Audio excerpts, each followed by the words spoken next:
Israel's ambassador to Australia has revealed his personal grief a year on from October 7, detailing for the first time the murders of 2 family members in the terror attacks. Amir Maimon sat down with Sky News for his first extended interview since the incident, also calling on authorities to do more to address anti-Semitism in Australia. Senior reporter Caroline Marcus has this exclusive. Israeli ambassador Amir Maimon has spent the past 12 months torn. He knows he's needed more than ever in Australia, but he also desperately wants to be home. I'm grieving. I'm very sad these days, since October the 7th. It's, one part of me wants to be very much in Israel. The diplomat lost relatives, reservist and father of 3 Maor Shalom, and soldier Ido Harush, killed trying to save his fellow platoon members. Unfortunately, we also paid a personal price. The ambassador has agreed to his first sit-down interview since October 7 because he feels the victims have been largely forgotten. Victims like the Bibas family. Children Ariel and Kafir and their parents were taken hostage. When I think about it, I'm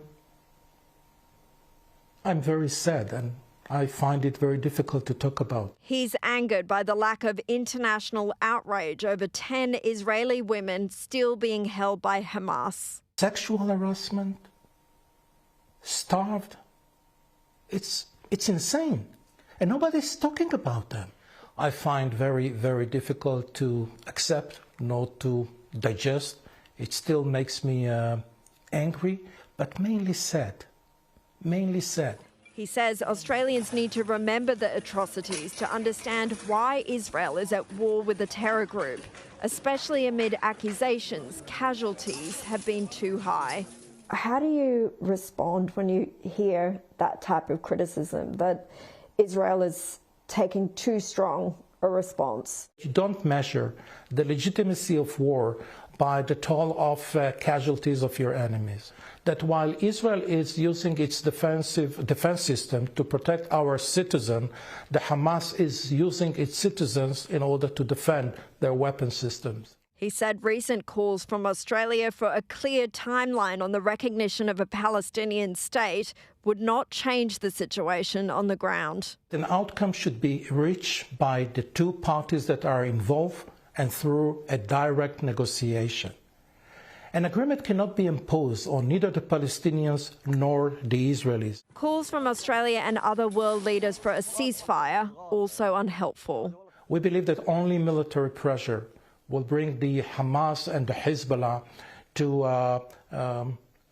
put down their arms. Mr. Maimon is ignoring calls from the Greens for his expulsion. Well, I didn't start packing. I'm still here. Free Palestine! And it's clear that the Greens are exploiting the war in Gaza for purely domestic political reasons. He believes anti-Semitism underpins the weekly protests, hatred that shocked Jewish Australians. Wow. Anti-Semitism is here. It's not that they were naive to believe that anti-Semitism disappeared, but they didn't expect the flame to be that high. Do you think that Australian authorities are doing enough to address the issues of anti-Semitism here? It's not just enough to allocate more funds to enhance security measures. It's like offering a painkiller to a seriously ill person. He's especially critical of Australian universities for their handling of pro-Palestinian encampments.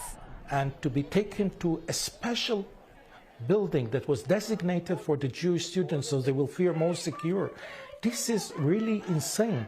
The ambassador says it's up to legal experts to decide whether terrorist symbols represent a breach of the law, but while you are granting one party their rights, whether it is freedom of expression, it's very important to make sure that you are not denying other parties' rights. He wants Iran's Revolutionary Guards to be designated a terror group here, as it has in countries such as the US and Bahrain. So it's very important to understand that Iran is behind. Iran is the one to encourage its proxies to set this region in fire. The ambassador won't comment on reports he was hauled before the assistant foreign minister in June before Israel's invasion of Rafah, where the IDF later found the bodies of 6 hostages. Was that meeting, as described, a dressing down? I'm not going to refer to my meetings with senior government officials. While the ambassador feels the world has forgotten the victims of October 7, he certainly won't, remembering them at vigils in Sydney and Canberra this long weekend. He's looking forward to finding comfort among Jewish Australians. Really so proud and so happy to be here surrounded by such a loving community. Caroline Marcus, Sky News.